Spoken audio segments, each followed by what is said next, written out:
Hello everyone and welcome back. It's been a while since I've done one of these videos and the topic for this one is real fun. So sit down and buckle up because today we're going to talk about the 3 worst champion reworks in League. At least in my opinion.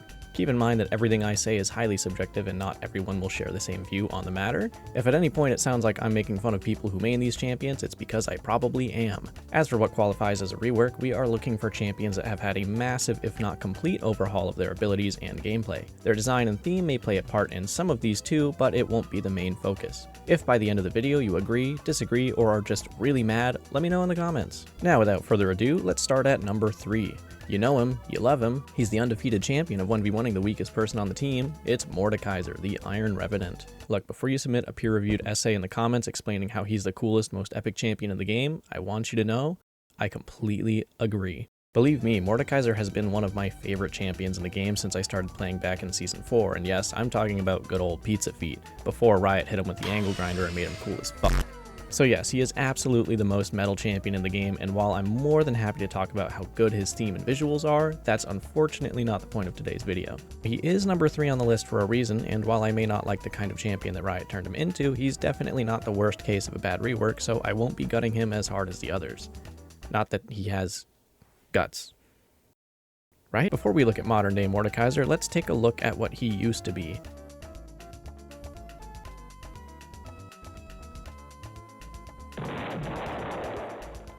Yeah, this guy has been through a lot. From stealing other champions' souls, to one-shotting with nothing but an auto attack, to having his very own pet dragon that could easily solo penta the entire enemy team, nothing goes off the table for this guy except getting a free dash every time you use an ability. Mordekaiser's gameplay identity has always been pretty far from defined. In his early days, the only thing he was really known to do other than steal souls with his ult was damage, and a lot of it. Back when spell vamp was more prevalent, he functioned kind of like an AP juggernaut. His passive gave him a shield whenever he hit something with his abilities, his Q empowered his next basic attack and did damage in an area, his W gave him bonus defense and did damage in an area, and his E, you'll never guess what it did, damage in an area. But for the time, his ult was actually kinda cool. Children of the Grave was a point and click that put a mark on an enemy champion for 10 seconds that would do damage to them over time while healing Mordekaiser for the same amount. If the cursed target died in that duration, they would become a controllable ghost with bonus AD. Granted, it didn't really do much, but it was pretty unique at the time and could actually be pretty strong if you got a ghost of the enemy ADC. Now, Mordekaiser's first quote-unquote rework basically just turned him into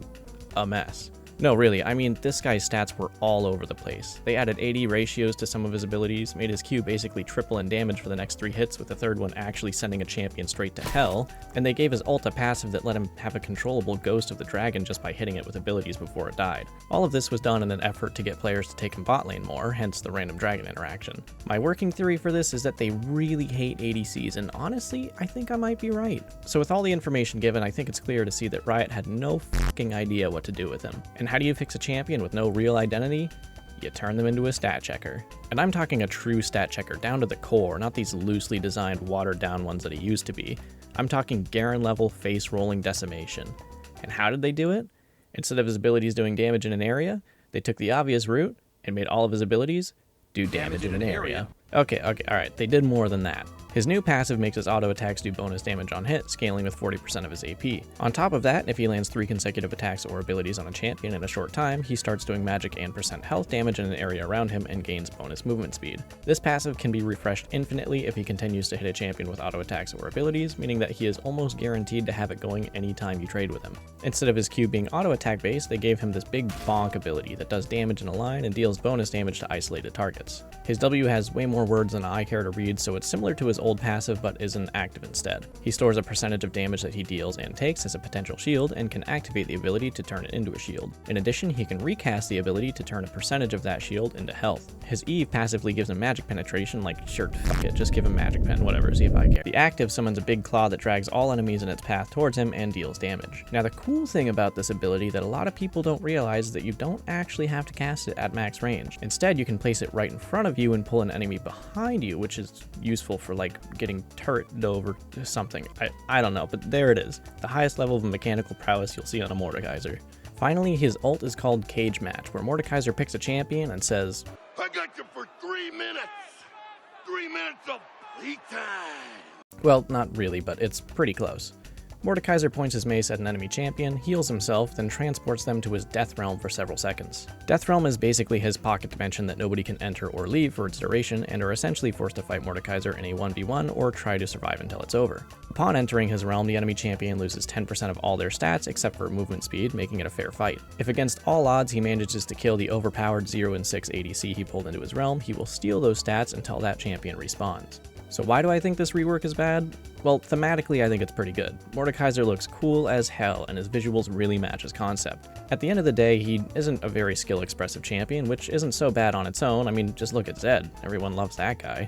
But the fact that he's a stat checker and nothing but a great big ball of numbers makes playing against him far from a good time unless you pick a very direct counter to him. That on top of his ult being absolutely polarizing, and buggy as fuck, just makes his gameplay feel very lazy and unfair.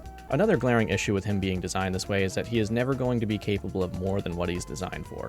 No amount of skill or knowledge is going to make him a top tier pick in high elo, while low elo players will probably end up stomping lane with him. At the end of the day, Mordekaiser is third on the list for a reason. He's not unplayable and he won't exactly ruin every game he's in, but just like me for real, he's not that cool once you get to know him. Moving on to number 2 on the list, and I do mean 2, we have the Maiden of the Mist featuring Yorick, her trusty sidekick. Now I know some of you are probably saying, but the Maiden isn't champion, Yorick is, what the hell? Oh yeah? Then explain this.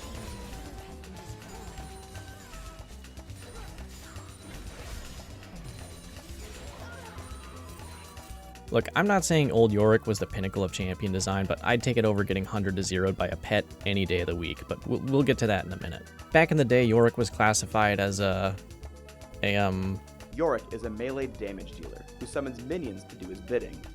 Yeah, we'll go with that. I'm not going to go too in-depth on his abilities because honestly, I can't be bothered. All you need to know is that Yorick walks into a bar, but there is no counter.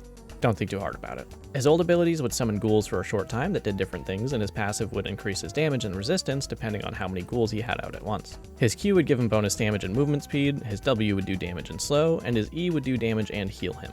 Now his ult was kinda weird. Yorick could select an ally champion or himself and make a controllable copy of them for 10 seconds. If the person copied would die within that time, then they would instead reanimate as the copy at full health for a short amount of time. It's kind of like a Zillion ult, but just different. To put it simply, Yorick was a menace. I mean, this guy could even ruin old Fiora's day, and honestly, for that, I salute him. But at some point, Riot saw this and decisively dug his grave and buried him until 2016 when they decided to dig him back up and give him a wife. After getting married, Yorick and his maiden have been celebrating their honeymoon by destroying every structure in the top lane. His new visuals and theme are on point and definitely an improvement from his previous design. I don't think I have much more to say about it because it's just what it should be. His new abilities and gameplay, however, are just lame. I mean, like, really lame. His new passive will occasionally spawn graves on nearby enemies that died, or when he kills something with his Q. His Q empowers his next auto attack with bonus range and damage, as well as healing him. If there are any graves nearby, then Yorick can summon up to 4 ghouls by activating his Q while it's on cooldown. These ghouls basically just run around and hit things unless he hits a champion with his E. His E throws a globule of mist in an area, cursing enemy champions, hit which will cause his ghouls to leap at them, doing damage on arrival, and granting them and himself bonus movement speed towards that champion. Oh, and his W makes a wall. Thrilling, I know. All in all, his base kit is kinda just meh. Without his ult, he isn't much of a threat to anyone and gets bullied by a lot of champions. Except when he does this. Won't you join them? Yeah, I don't really have an explanation for that one. Despite being a weak laner, he excels at taking down structures because of his decent pushing power and empowered autos. His split pushing gets even stronger when he has access to his ult, Eulogy of the Isles. He summons the Maiden of the Mist and a few ghouls to help him. The Maiden is an uncontrollable pet with a fat health bar as well as passive regen, for some reason, that actively damages and marks enemies. Marked enemies take bonus damage from his attacks, making for a very unfair fight. Now, that's not the real problem with the Maiden. I mean, it's definitely a problem, but here's the real kicker. After being out for 10 seconds, Yorick can recast the ability to set the Maiden loose on the nearest lane, continuing to push it and take structures until either she or Yorick dies. Keep in mind, she has no expiration. She will stay on the map, regenning health, summoning ghouls, and fighting anything in her path until someone kills either her or Yorick. This ult is straight up anti-skill, anti-interaction, anti-fun. Yorick's whole game plan is to lose lane, hit 6, buy an item, and go full-on single-player mode. In summary, this rework sucks. Riot turned him into a living hole breaker, and that's not fun for anybody. Playing as or against this guy is far from intuitive, and his rework is not something I would consider an improvement. Now, I feel like I've been a little harsh on the first two, and maybe that's uncalled for, but I want to make it very clear that there are no words harsh enough to describe this last one. The taker of the cake for the worst rework in League is Aurelion Sol. Somehow, someway, Riot has managed to make one of the coolest concepts in the game into the most underwhelming and unintuitive champions we've ever seen. I mean, they're 3 for 3 on this guy, from release to minor update to the full-blown failure of a rework that he is now. And by failure, I don't mean he sucks, no. By failure, I mean they royally screwed up by making him way too overpowered. So let's take a look at where things went wrong. For those of you who don't know, Aurelion Sol has been a concept for a long time due to overwhelming requests for the players to have a dragon champion, but not Shyvana because that doesn't count for some reason. And due to the difficulties of designing a dragon as a champion, the project went on and off the back burner for a while until they landed on the cosmic dragon theme and finally released the Starforger in 2016. Aurelion's original kit was nothing short of brain deceased and was quite frankly the most awkward feeling set of abilities the game has ever seen. Aurelion's old passive was Center of the Universe. Aurelion constantly had 3 stars orbiting him that dealt damage to enemies they passed through and would execute minions below a certain health. This also made it impossible for him to hide in the fog of war, so if he was trying to hide in a bush, then you would just see his star spinning there. His Q would send a star in a direction that would explode, dealing damage and stunning anyone hit. The cool thing about this ability is that it would grow larger the further it traveled, meaning that when you paired it with a lot of movement speed or his E, you could end up making a star that was absolutely massive, and then it would explode on like half the map and do like maybe 200 damage. Yeah, pretty underwhelming, but damn did it look cool. Aurelion's W would send his spinning stars to their outer limit and make them spin faster at the cost of mana per second, so he could only keep it up for so long. This made positioning against him kind of annoying, but made positioning as him even more annoying. Another thing to note about his Q is that you could only detonate it after a certain amount of time, so if anyone was in your little safe space where your Q or stars couldn't hit them, then you're basically screwed. His E would let him fly across the map in a straight line, completely ignoring terrain along the way. This was a strong roaming tool that also paired well with your Q, so you could fly halfway across the map, making this huge star that covered people's screens.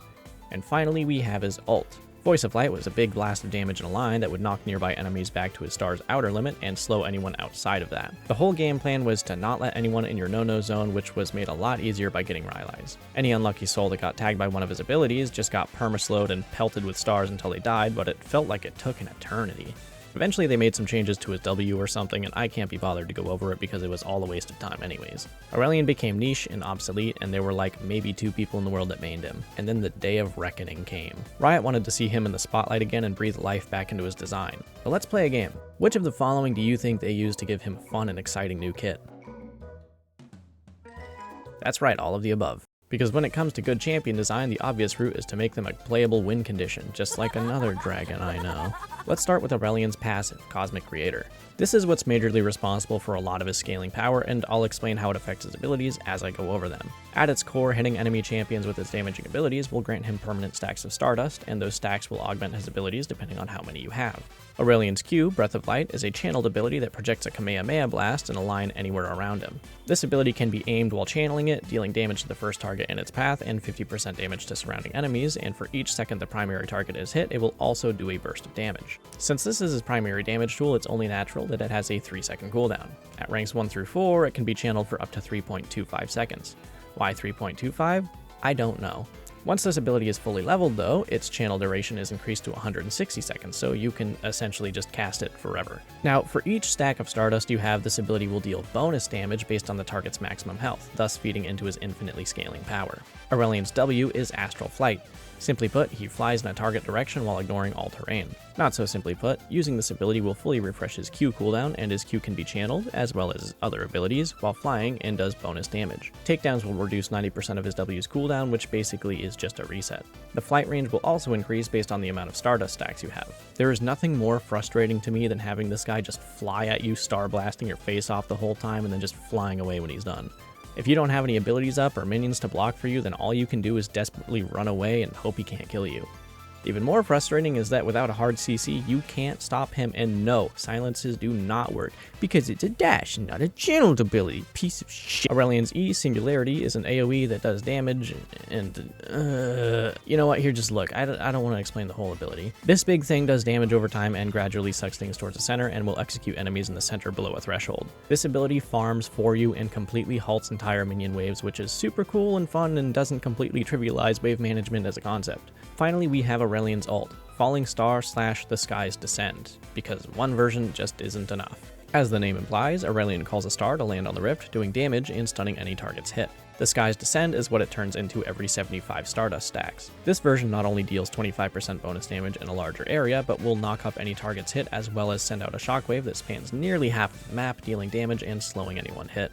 This is where it becomes painfully clear that Riot's desire to make an all-powerful cosmic being far outweighed the importance of making a balanced champion. Oh, and his Stardust stacks don't just transform it, they also permanently increase the impact radius of both versions. So there you have it, Aurelion's disgusting kit in as much detail as I'm willing to yap about. His game plan is to go to lane, press abilities, get to late game and melt everyone with zero effort, and win the game. As stupid as old Aurelion was, I would take it over this painfully ill-designed rework any day of the week, which is why he secures a place in my heart as the worst rework and my most hated champion in the game. If you made it this far and enjoyed the video, please leave a like and subscribe, and don't forget to leave some comments explaining how I'm wrong. Anyways, thank you so much for watching, and I hope to see you in the next one.